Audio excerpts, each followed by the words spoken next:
Da Polícia Civil abre investigação para apurar a suposta participação de um delegado em chantagens ao padre Robson.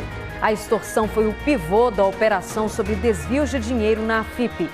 O preço do arroz nas alturas e o motivo é que o queridinho do Brasil está em falta no mercado. O que aconteceu com a safra?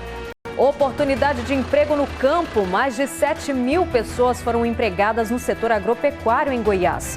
E o cantor Cauã sai do hospital depois de 14 dias internado lutando contra a Covid-19. Chega mais que o Jornal Anhanguera está começando.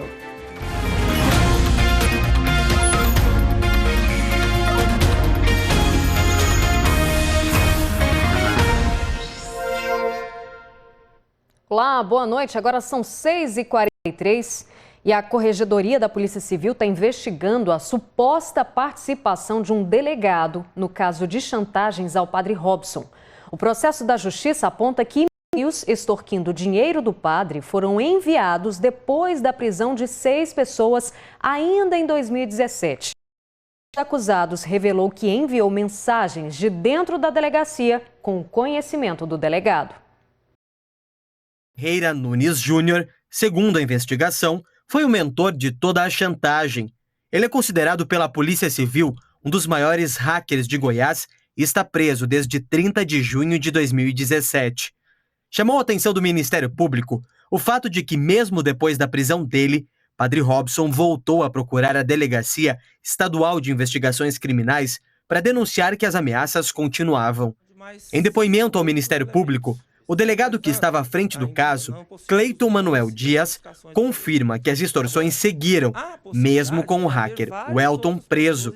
Enquanto isso, Túlio, Elivaldo, Leidina e Deusmar, também acusados de participarem do esquema de chantagem, ainda estavam em liberdade.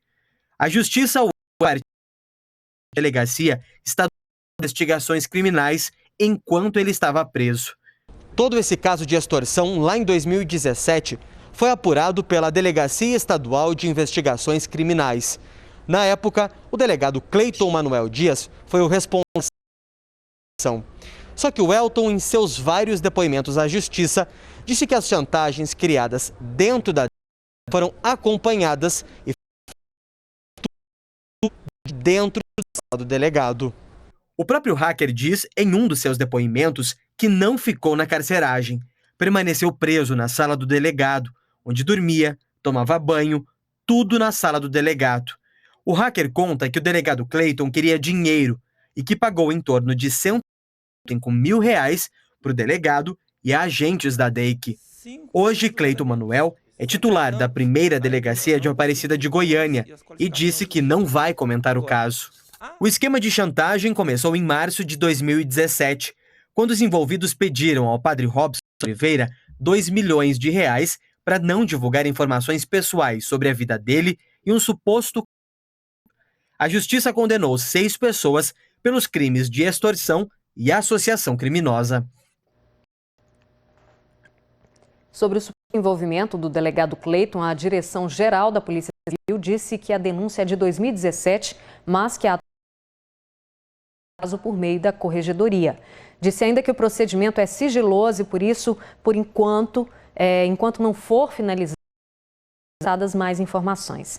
A Segurança Pública de Goiás reforçou que a responsabilidade da apuração do caso é da Polícia Civil. A defesa do padre Robson das mensagens é falso e que comprova que ele foi vítima dos criminosos. Homem suspeito de tentar assaltar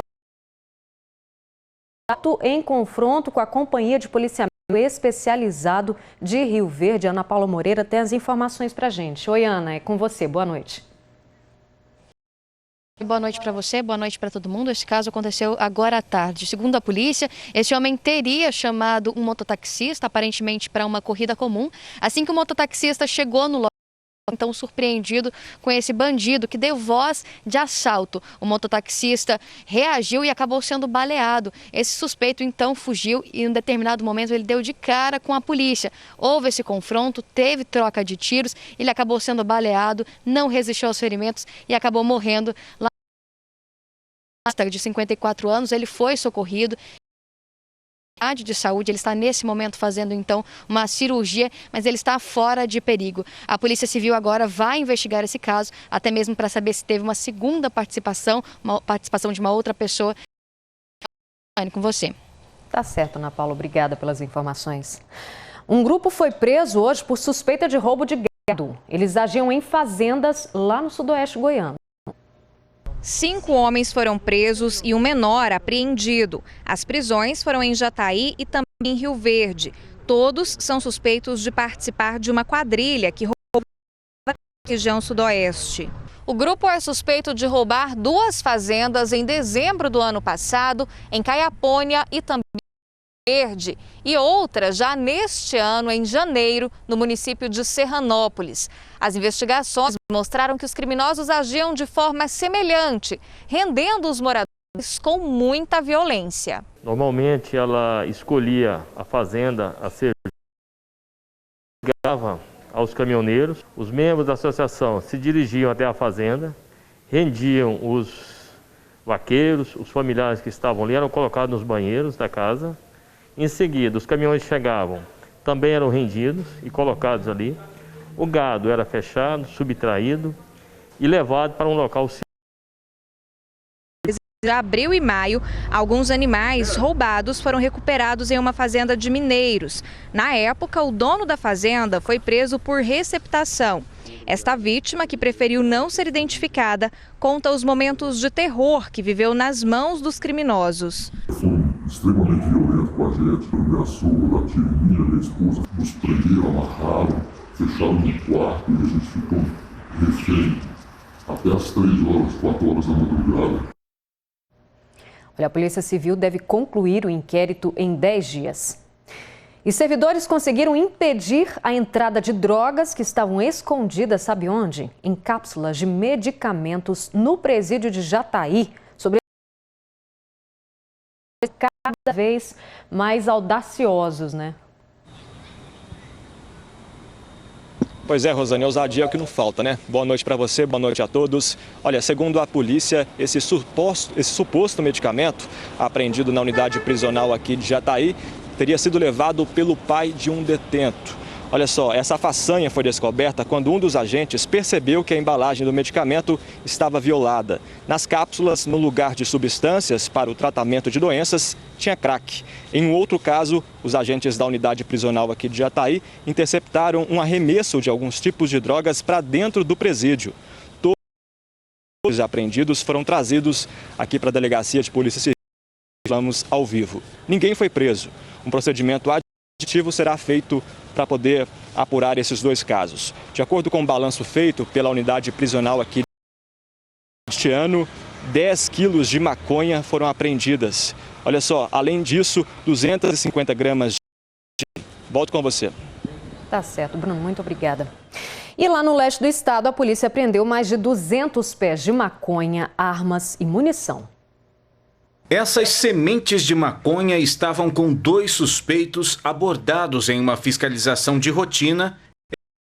A operação do Comando de Operações de Divisas contou com o apoio da Polícia Militar do Distrito Federal. Durante a busca veicular foram encontradas centenas de sementes de maconha, motivo pelo qual direcionamos a nossa entrevista policial para descobrir maconha. Na chácara que fica em Planaltina, no Distrito Federal, a polícia encontrou aproximadamente 250 pés de maconha. Alguns haviam sido queimados. No local foram localizadas munições calibre 22, uma luneta de visão noturna, um celular com registro de roubo, 2 rádios comunicadores portáteis e uma balança de precisão. 5 pessoas foram presas. Elas tinham um esquema para cultivar a droga sem chamar a atenção. O artifício usado por essa família do crime era plantar tomates, pepinos, outros tipos de verduras para dissimular o plantio da maconha. Já tem data definida para começar o tratamento com o uso de células-tronco na onça, que sofreu queimaduras nas patas no incêndio no Mato Grosso. Ela está sendo atendida aqui em Goiás, num centro de recuperação que fica no município de Corumbá de Goiás. O Bruno Mendes está ao vivo, tem mais detalhes para a gente. Bruno, boa noite para você. O que está faltando para começar esse tratamento, hein?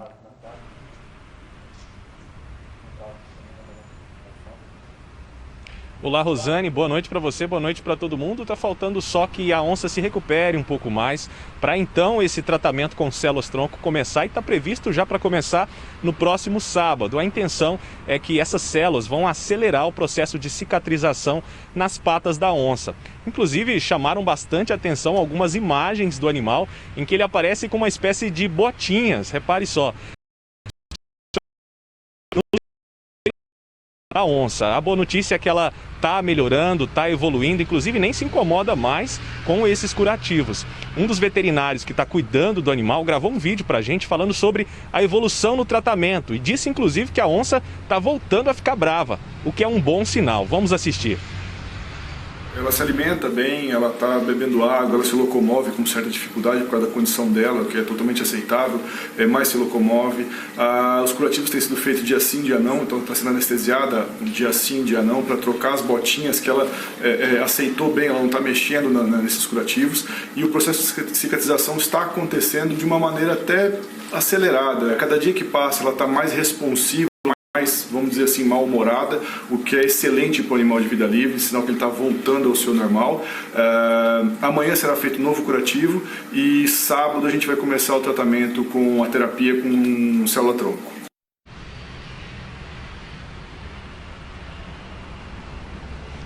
A gente torce para que o animal se recupere bem, né, possa voltar logo para a natureza. Essa onça foi resgatada depois que sobreviveu a um incêndio no Pantanal, na região do Mato Grosso. Só que ela passou pelo fogo, acabou queimando as patas, foi parar numa região próxima a casas e então foi resgatada pelo pessoal lá da Universidade Federal do Mato Grosso. E aí, na quinta-feira passada, foi transferida para uma ONG que lida com esse tipo de felino e fica no município de Corumbá de Goiás. Rosane. Certo, Bruno, obrigada, viu? E olha, a pandemia do novo coronavírus afetou e muito a economia de Jaraguá, que é o maior polo de confecções do interior do estado. Várias empresas pequenas fecharam. Aos poucos, as indústrias tentam retomar as atividades. Não foi fácil retomar a produção. Essa fábrica de jeans em Jaraguá precisou tomar todas as medidas de prevenção à Covid, foi se adaptando aos poucos e agora, mesmo com as máquinas funcionando o tempo inteiro, a produção caiu. Em média, 6 mil. As roupas são enviadas para 9 estados diferentes e a demanda também diminuiu bastante. A gente ficou 70 dias parado e nesse 70 dias acaba deixando de fazer muitos negócios, muita coisa que fica para trás e vem a crise. Fora a queda na produção das roupas, as confecções de Jaraguá também sentiram um impacto nas vendas locais. É que o comércio na cidade ficou fechado por quase 3 meses. E mesmo com a retomada das atividades, a movimentação nas lojas ainda não chegou a 30% do que era antes da pandemia. O que a gente vê são estoques lotados de mercadorias. As ruas da cidade, que costumam ser cheias de turistas que vêm para fazer compras, estão vazias.